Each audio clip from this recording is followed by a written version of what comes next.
Howdy folks, I'm Rebecca Jolly, the Jolly Alchemist, here today with a neutrino forecast for Thursday, the 9th of October, 2025. Today we are moving into the second line of the right angle, so it's right angle, so it's very inwardly focused, and that second line is no longer investigating its foundation. It's just doing, it's just being in a very natural way. And others are projecting in on that second line, which definitely has a relevant piece here. So let's start. 57 line 2 is called Cleansing. Clarity and determination for values and ideals. Now, this is very interesting to me because I carry this line, but in studying it, I have not yet come to a true understanding of it, and I think that's because it's a second line. I'm just doing it naturally, not thinking about it. But it's a very difficult thing to try to understand, much less explain. Well, what we're talking about here, energetically speaking, is we have 28 line 2 here in the gate of risks, which we just looked at yesterday, leading into 57 line 2. Now, I told you what that was yesterday. 28 line 2, 64 keys, calls it alliances, the acceptance of questionable alliances. But Ra calls it shaking hands with the devil. Now, that makes sense to me because I have definitely been there. Shaking hands with the devil. Let's see. Yes. Naked, laying down in the street in the middle of the day. Stuff like that. Yes. Shaking hands with the devil. And he says that these interactions, these struggles that happen through that channel of the struggle and up into intuition, they modify us. They change our values. And I can definitely see some aspect of it because, I'm looking back on my life and trying to see this 57-2 in action. And because I have 3 lines in this gate, it's like trying to pick it apart, tease it apart, trying to understand how has intuition actually worked in my life, because I'm actually not the normal kind of person, not just for laying naked in the street, but for being able to leave one whole entire lifetime and go into a second one where I had to really reestablish every one of my values and morals for myself. And having started off being super, super religious and then having to find my own way and establish my own values, I can see that the experiences that I had and the inputs that came into my system established my values, and they are no longer Christian values. And I get other people have a problem with that. I get that even people who are not necessarily overtly religious or Christian at all, still there's some kind of an imprint made in which people really value the ideals espoused by Jesus, always being good, always being nice, all the stuff. And on an intellectual level, I agree. We're working towards becoming love. But I also see that there's a place for darkness. It's not black and white. It's gray, very gray. And so I have a really complicated relationship with morals and values, trying to see, is it really always wrong to do things that Christianity says is wrong? I don't know. Generally, I can agree. But in every single one of the specifics, I'm not sure. We have times and we have experiences that lead us to bend and sway. And so having bent and been swayed, I'm just not sure about that.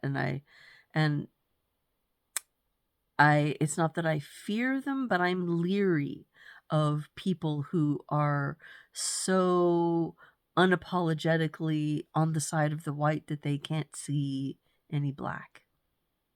So it's just a thing with me. Here we are contemplating this as a planet right now. So here's the energy. Every struggle changes our morality. This is not a mental kind of thing that's happening. It's not in our brains. It's in our bodies, which makes it sort of uncomfortable. It's there to keep us alive. It's there to put us in situations that, or to help us out of situations that would be dangerous for us, or to let us know. Once I was going into a homeless encampment and I had somebody with me, and he was just like, oh my God, this is so horrible, this is so freaky. And my intuition was clear. So I was like, no, it's no problem. It's fine. Nobody's coming. Nobody in the world cares about this site right now. We're totally safe. And he did not believe me. But I was totally fine because I knew everything was just fine. And we, found some treasures and put them in the car and drove off. And he was just like, and I was like, yeah, I know that wasn't dangerous. But that was that just sort of natural kind of intuition acting. And some people might say, what, you're stealing from homeless people? Maybe. Is that wrong?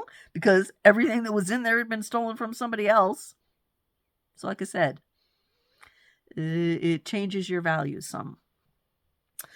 51 line 2, that's the earth activation that we're looking at today, and our mission is withdrawal.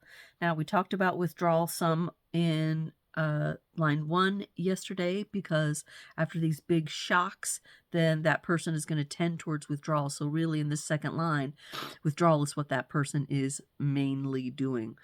They're not wanting to come out and risk the shocks.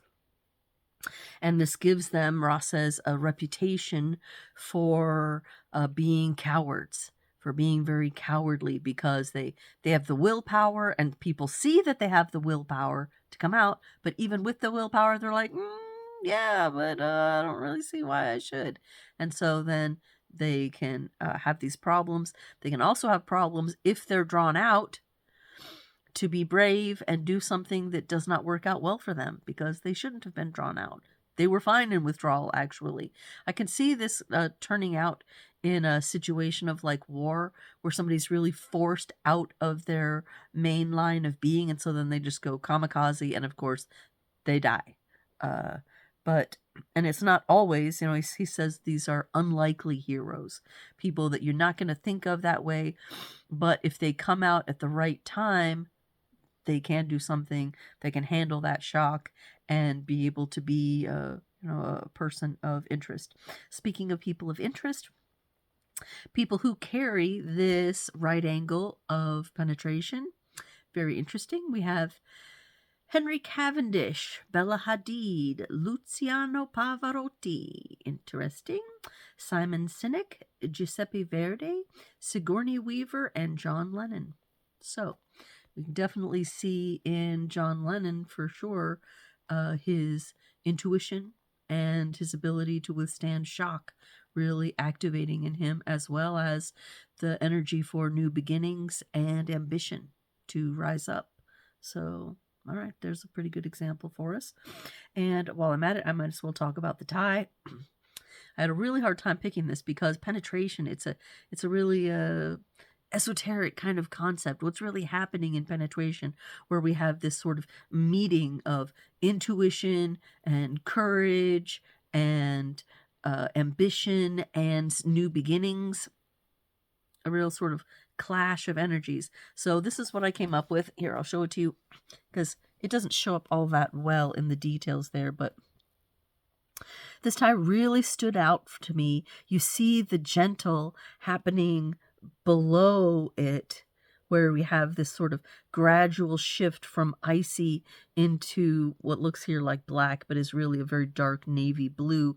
And then over top of it, these sharp lines with little prickly, pokey things. And I thought, oh, okay, I can see both the gentle and the shock happening in this tie energy. So this is our penetration. It's slowly getting in and also being forced in at certain times. All right, let's get to our people energies shifting today. We have the moon starting off in 2, line 4, that is discretion, harmony through prudence and discretion. That second gate is, as I said yesterday, our gate of direction, the driver, receptiveness, magnetism, manifesting, bringing things into reality. So there's a lot going on in that gate. Then we will move to gate 23. That's the gate of explanation there, coming out of the throat. And then we will have 8 coming down from the throat towards the G center. That's the gate of creative contributions, really wanting to make a difference and to speak about what it is that's making a difference in the world and making a contribution. And then the energy will go to line 20, not line 20, gate 20, which we're already feeling in the global energy. Where is that? That's down in Uranus. So it'll be just another activation of that. Speaking of which, yesterday I did make a mistake in saying there are no internal connections. Of course there's an internal connection, because we have this 20th activation here down in those lower slow planets, and we're going through 57. So that automatically gives us this connection globally of throat activation and splenic activation in this channel of the improviser. This is that flash of inspiration that we keep having over and over every time 57 pops up. So, okay, there it is. Okay, so the 20s where we leave off with the moon, and Mercury is in 28, as we were talking about with that shaking hands with the devil. We also move into line 3, which is adventurism, combined with intuitive caution, because of course this is the gate of risks. So this is not wanting to take risks unless that risk can be justified and be made worthwhile by that 38th gate. Venus energy starts off in 6-2. I mentioned that yesterday. That's the gorilla, but we see an up arrow on that energy today. So that end of the spectrum is the sensitivity to find the weakest point in order to launch a targeted emotional attack, followed by retreat. This is happening in our 6th gate here, which is the gate of friction, mediation, interpersonal conflict there. And so this is like how that's happening. I know somebody with this line, and I have been the recipient of a targeted emotional attack on occasion, and so I know how that is. Very sharp person, very sharp attack. But what are you going to do? Because what they say is true. So that's what really makes it dig in deep to you. You're like, oh, shit, you're right about that one. We'll also see line 3 of gate 6, and that is loyalty, securing support out of a weak position. Then the Mars energy, which starts in 44, line 5. We see on that a down arrow happening, which for some reason I did not actually write down. So let's get that real quick here, and that is 44, line 5. Just a sec, what's going on there? Ah, there it is right there. Okay, so that would be the ability to find the right place for others within the hierarchy where they can develop and serve the community. So we are talking in this 44th gate about recognition of patterns, like I've said before, being able to really see what's going on in the community, sense it, recognize those patterns, and see who's going to be able to help us get to where it is that we need to get so that we can get our material needs met. And so in this 5th line, that down arrow, it's the down arrow, I read the up, and the down is to manipulatively suppress others and abuse their abilities. Of course, as I've said many times, this is a very powerful channel that we're experiencing here with a lot of ability to abuse it. So in this down arrow of the 5th line, we're seeing the ability to abuse the recognition of patterns, not to see where people can fit in the hierarchy and serve the community, but to say, I don't like you because you're threatening me a little bit, so let's put you down and not allow you to serve the community. That's abusing their abilities. So that that energy is there.